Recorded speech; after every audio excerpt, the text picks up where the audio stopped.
Hi everyone, welcome to our YouTube channel. For today's video, I will show you how to recover TikTok deleted messages.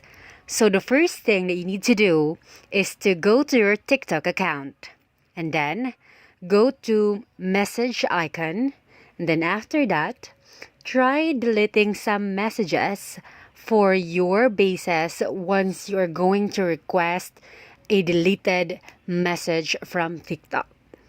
And then after that, go to your profile, click three horizontal line on the right corner at the top, and then go to settings and privacy, and then click privacy.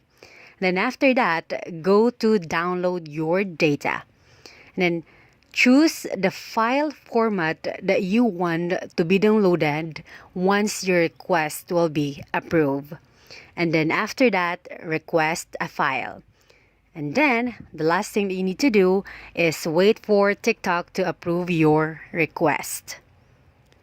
So that is how to recover deleted messages from TikTok.